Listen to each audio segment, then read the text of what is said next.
Well, senior night's obviously always emotional in a lot of ways. I mean, I think with Saquon, Clay, and Jordan, I think the storyline with those guys is just what they've endured. And I think for anyone who's had kids in college that have had to experience what they've experienced, it's just not the same. And because of the pandemic, those guys got displaced, weren't able to play home games in the pit, weren't able to play in front of fans, stuck with it, had a great attitude. Saquon, obviously, with some health issues that kept him out a little bit this year. And then Jordan and Clay earned those scholarships. I don't just give those out loosely. So excited to honor them Saturday night and excited to finish out the year, here in the pit with hopefully one more great crowd. Just to be really clear on the senior night part, the senior part of all this, Saquon, all three of them actually still have a choice, I guess. Have you already had those conversations? Anything 100%, or is that just... Yeah, they're all going to move on. We had those conversations with them. Have you had those conversations with any non-senior that, even if you do or don't want to disclose them, but that might be moving on? Have you already had discussions? Talking about like transfers? Yeah, or? Transfers. No. Or anybody might be graduating early? No. Normally what I do is, after the season, we let it marinate a little bit. And in our profession, you're always prepared to be somewhat surprised. You just never, ever know, especially in this world that we're living in. But I think this roster sees the potential of what it can become. And I think a lot of the guys on there feel that they're going to be a part of turning this. It's not like I think we're not going to have any seniors on the roster next year. I look at all of them as using the COVID year. I just do. They probably don't, but it's the way I look at it. So, no, I haven't had any of those conversations. When you talk with Jordan and Clay in particular, they got the scholarship, obviously. Have they talked about what they want to do beyond? And I suppose Saquon, too. I assume basketball. Jordan, I think, wants to keep playing, and get an opportunity somewhere. Clay and I spoke the other day about him potentially getting into coaching. We had talked about maybe something here at some capacity. We just don't, as of right now, have any spots available. But if we do, or if we're able to create some things, I always love former players and that can be on your staff to mentor some of the younger guys. So I told Clay, let's revisit it after the year. But I think the most important thing for any player that plays for me and plays for this staff is they've got a home here forever. We have their back. There's nothing when it comes to a recommendation for a job or whatever. We're going to help them as best we can. So hopefully Saquon and Jordan, we will help them wherever it is, overseas or whatever, at some capacity, and then obviously with Clay as well. You mentioned Clay might go into coaching. What are some of the qualities you think he has that might make him successful? I think Clay has a very good feel for the game.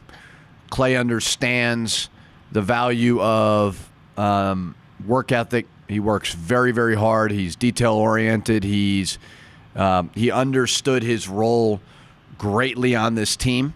And there's some good walk-ons and there's some bad walk-ons. And Clay and Jordan, and they were two terrific walk-ons. And so it doesn't surprise me that Clay would want to get into coaching. He's got a great feel for the game. He's got great relationships with all the players on the team, and the coaches love coaching him.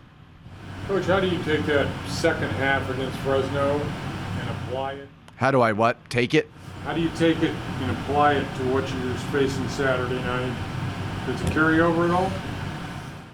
Probably overrated. I don't know. I mean, I thought we played well enough to put ourselves in position to win the game. I think Robinson made a pick and pop three. I think their star made one more shot than ours did, but I thought it was a really good game versus a veteran team. So, there was things certainly on the film that we can learn from. But other than that, I thought we played a good enough game to win. And so, with where we're at right now, I was pleased with that. So hopefully UNLV is a different animal. UNLV is playing as good as any team in the league. And Fresno's a good team too, but UNLV is rolling right now in a lot of ways. And looked good last night versus Wyoming. They have a potentially first-team all-conference player, Bryce Hamilton. They've got some really nice pieces around him. So very, very big challenge for us. Kevin Kruger mentioned yesterday how hard it is. He said he's never guarded a guy like Bryce Hamilton. But even when he has a 3 for 15 shooting night like he did last night in their win, he said that the whole defense still he is one of the players that even on an off night, the whole defense has to know where he is. And whoever has him one-on-one is just, it's a taxing night, even at a 3. Who said that? Coach Kruger said that last night about Bryce Hamilton. He had an off shooting night. But is he that on your scouting report? You know where he is? Yeah. I mean, he had an off shooting night at their place with us, and I think he had 17 points. But I think he was 5 for 17. That's an off shooting night. But he's going to find ways to just score. He's kind of like a MASH type player, you know. He just keeps coming at you. He's a gifted, natural scorer, and can do it. There's no way he can't score. So he's gonna occupy a lot of your guys, and you have to do a great job on him. I mean, he's a top 5 scorer in the country. Terrific player. He and Mash, Steve, correct me if I'm wrong, but I think they're the only two that scored double digits every game. Yes, in conference. Right. Yep. Yeah, really good player. I hope he moves on. And Eric Brown is the main reason he's there at UNLV. And there was even a story yesterday that referenced it again, although this isn't like it just came out. But Marvin Menzies didn't even want him in the street. He saw him once in the AAU days and had to see him a second time before he was. That's all nonsense. That's all assistant coaches never taking accountability. Who said it? Marv. All right. Marv. But no, I don't know I know Eric recruited him, and I tell Eric all the time, get me one of those guys because he is a terrific player, and Eric will. He's a great recruiter, and obviously did a great job with Donovan Denton, Quentin Webb. And didn't want him probably pushing it. Marvin just wasn't entirely sold the first time. Yeah. So it's just with the later starter time and just the pregame festivities. How much does that change just the pregame routine for the players? Pregame what? Routine. I mean, I don't know. I mean, logistically, we've had to move a couple of things around to make sure we have time for the senior day stuff. Late tip.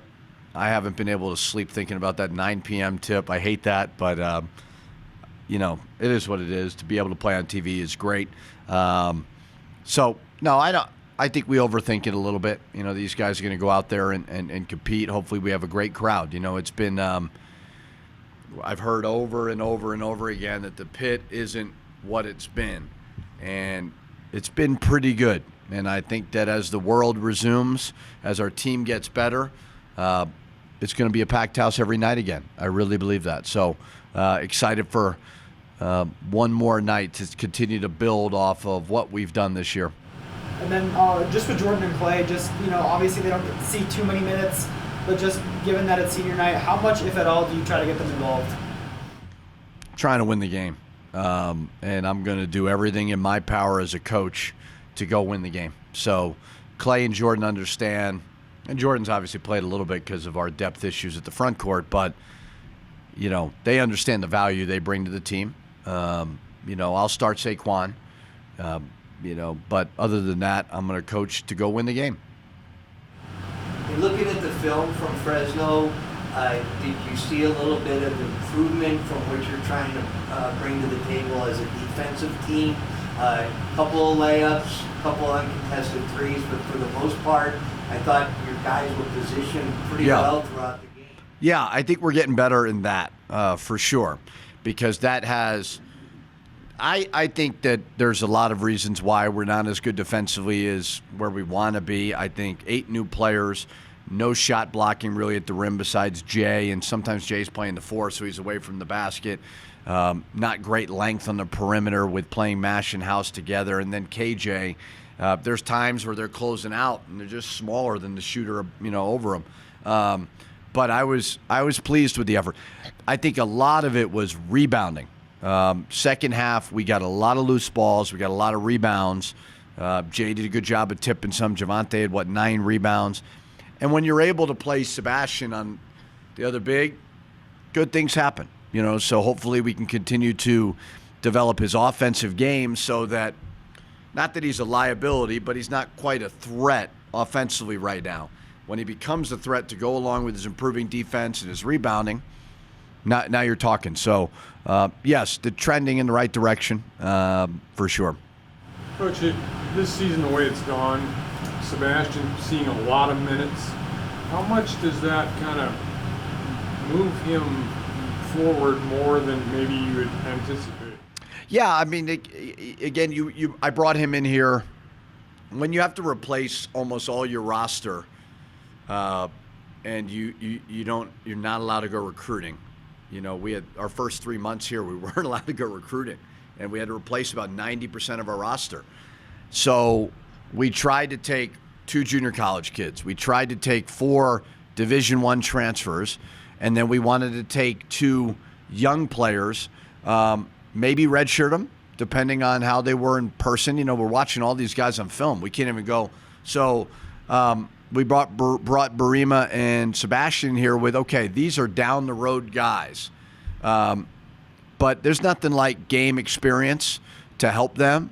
And Sebastian and Barima are the type of guys where you tell them something, they believe you.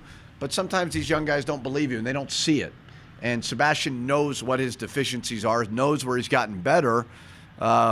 So, yeah, as hard as it's been on him and our team to be down that many bigs, it's been great for him. So I still believe as we build this program, if you look around the league, these are guys that have been in the program for a long time. It's not transfer. You know, like the transfer portal, I believe, has people thinking this process can be, not just ours, a lot of teams, flipped quickly. You have to have a foundation first, and that foundation is built on guys like Barima and guys like Sebastian. You talk about the needing a shot blocker. You realize you guys are second in the league in blocked shots a game, right? Because of Jay, I believe. Now, Steve knows the stats better than I do. Jay is a very good shot blocker, and we've needed that. But imagine if you get the 4 and the 5. So Jay has helped. I think length on the perimeter really needs to improve as we recruit as well. I know this is way down the road, but are the number of shots and the number of possessions they have the ball that Jalen and Jamal have, is that a plus or a minus in the transfer market? You guys are going to get a big. Will that scare some people off, seeing 2 guards that are so ball dominant, or will they see that as an opportunity? Can you convince them that it's not going to be 15 shots each every night? Yeah, I think so. It's a good question. I mean, the plan is not for Jalen and Jamal to shoot it every time. It's not the plan at all. I think that any potential transfer, if that is what we do in the spring, clearly sees some deficiencies in the front court, clearly sees that you can come in here and if you have a good opportunity, you can flourish as a transfer. You know, it's got to be the right opportunity for you. But, you know, obviously Jamal played for me. But to come in with Jalen, Jamal's been more consistent than Jalen. Jalen's probably had more amazing moments. But to come in here with the right opportunity and choosing the right place, the transfer thing, it doesn't work a lot of times. A lot of times, nobody just ever talks about it. It's like fouling up 3, right? I mean, nobody ever wants to talk about when a guy misses a 3. It's never a story. But if you don't foul, it's everybody wants you fired. Well, I think that the transfer deal can be great if it's the right fit. And I think we clearly have some deficiencies in the roster that if we do go that route, people could see. Yeah, there's over 1,000 transfers every year. We talk about 5 that are really good. So Right. Right. You just mentioned that Jamal has had maybe more steady kind of thing, and Jalen's had more spectacular moments. That's kind of their personality, though, isn't it? Yes, very much so. And Jamal, to me, you know, we were talking about newcomer of the year. I guess Bradley maybe because he's won more games, but Jamal's right there second.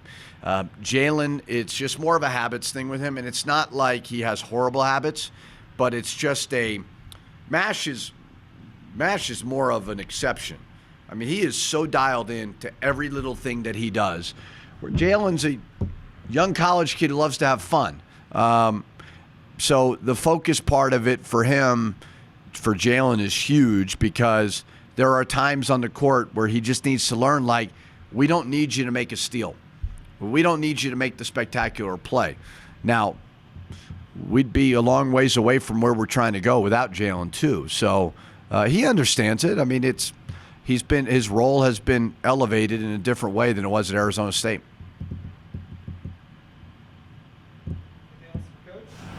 The last play against Fresno, did you know right away what's like? I mean, I hate to keep going back to Fresno because you're playing UNLV, but it was such a dramatic ending.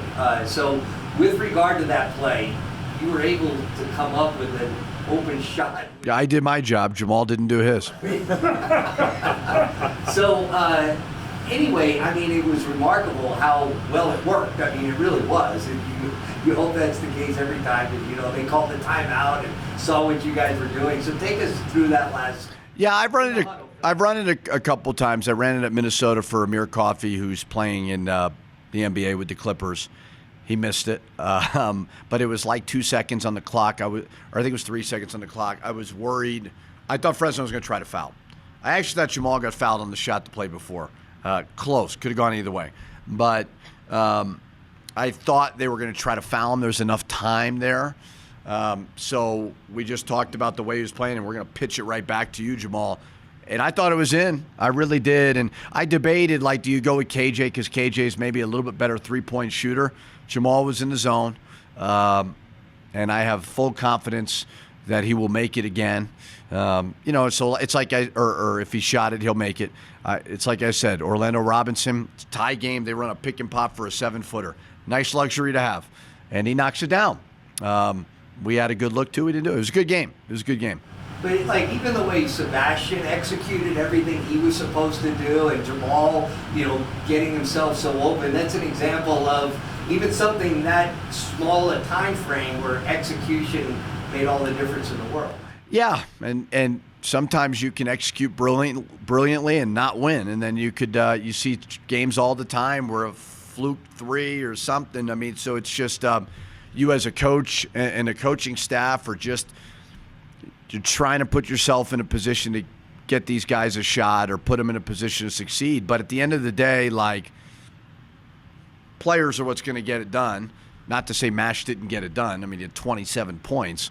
But, as coaches, we try to put them in a position and see what we can do. So on the rare occasion it worked, just remember that. Because when it doesn't work, don't get on me. It just is what it is. Can I follow up? Mm-hmm. So, not asking you to comment on the officials, but you mentioned very briefly, so you've seen the tape of that play.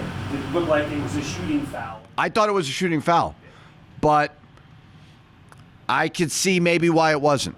You know what I mean? Like, it's just like when I went berserk at Wyoming, like, I didn't agree with it, but you could argue with me and say it was a charge. Roll back to the 6-minute marker, a little bit before that, 6:15 or so.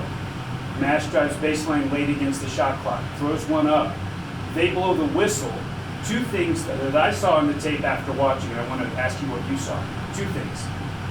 Clearly one of their players grabbed the rim, and clearly the ball hit the rim. So they blew the whistle on what probably should have been a basket for the Lobos, and they went in, there was a long review, and then they came back and said, well, yeah, it did hit the rim, which they didn't call on the court, and they had to go to the possession to determine possession. What did you see on the tape there? Well, it definitely hit the rim. I didn't see the basket interference. Fresno State player clearly held the rim very briefly while the ball was going up. So move on, Rob. Move on. I don't know. Yeah, I thought KJ came down with the ball, but they said he didn't have possession of it. So I don't know. I also thought watching the game maybe Houses was a goaltend. The one I don't think it was. It kind of looked like it for a second, but I don't think it was. Yeah. So my interpretation of that is correct, though. If they had not screwed it up in terms of the whistle, that could have been a goaltend. The guy's grabbing the rim. Could have been. Yeah, I think what I've always tried to tell myself as it pertains to refs is they're going to probably make about 4 mistakes a game. That's the way that we always averaged it out, and that's not why we lost. Is there more than? You mentioned players and executing and all that. And you also mentioned the postseason awards.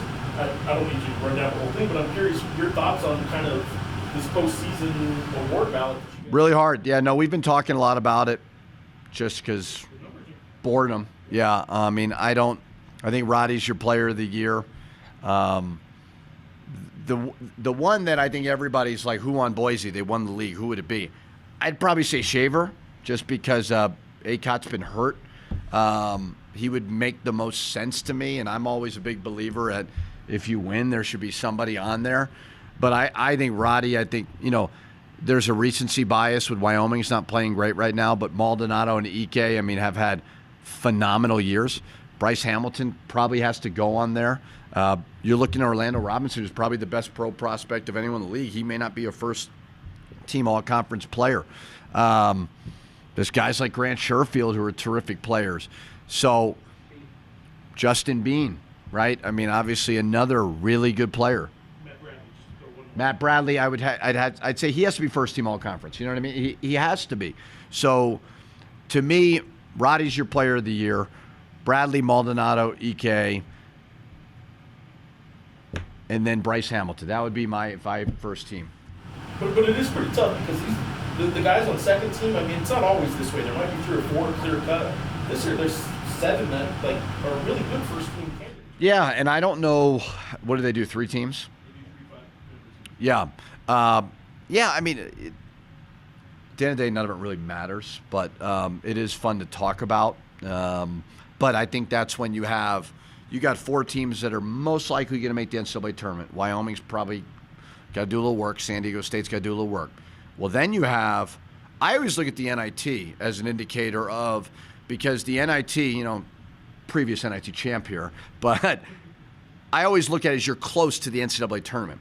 So we've got 4 probably going to make the NCAA tournament. I would assume Fresno and I would assume UNLV and Utah State. That's 7 of your 11 teams are going to go in the postseason. And you've got San Jose and New Mexico are rebuilding. Air Force is extremely young, and I'm missing one. Nevada is very, very talented. They've had a weird year.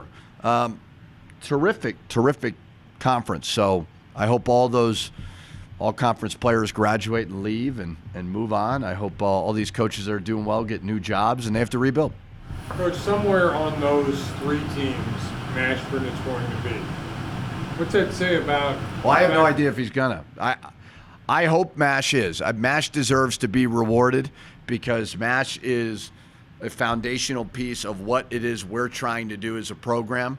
We need guys like MASH. He is as unique of a person, loyalty, which nobody talks about loyalty anymore. That's out the window. Loyal, competitive, disciplined, about the right things. So a guy like him deserves to be rewarded. I don't know if he will, though. That was going to lead into the fact that he followed you and trusted you that this was the right place to go. Great validation. And so what's that say about him as just, I think you answered it, but just an overall character guy? I think that the greatest thing I can ever hear when I speak to families, because you're hearing, as a head coach, people are saying a lot of things to you, and 95% of it's negative if you're not winning. It's the bottom line. It's just like anything else when you're at the top as a leader. It's just reality. The greatest compliment that I can ever get is when a family says to me, what you told us in recruiting came true. Because we don't promise anybody anything. We just tell the truth.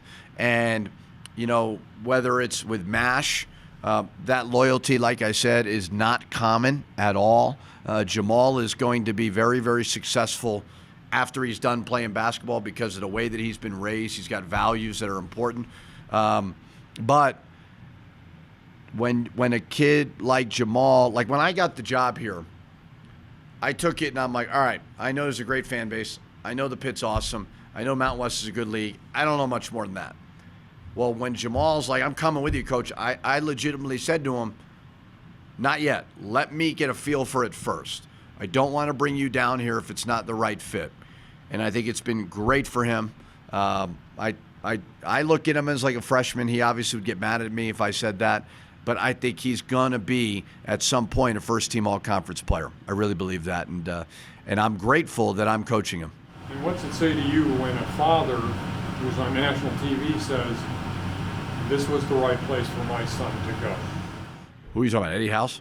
Yeah, same thing as what Jamal's dad said as well. And for every great story, there's families that are mad at you about the way it worked out too. So, but Jalen was the same thing. And I spoke to Eddie and I said, I need a point guard. I'm going to let him roll. And we've done that. And normally your partnership and a relationship is good when both sides understand what it is. Where it gets dysfunctional is when one side has expectations that are not aligned with the other side. That's when you have a dysfunctional relationship. I think with Jamal, I think with all of our guys, really, we try to be as truthful as we can with them in recruiting. We don't promise them anything. We see where we think there's a need. We tell them if you grab it, you probably can hold on to it, but it's on you. And Jamal and Jalen have done that. So it's been a good partnership so far.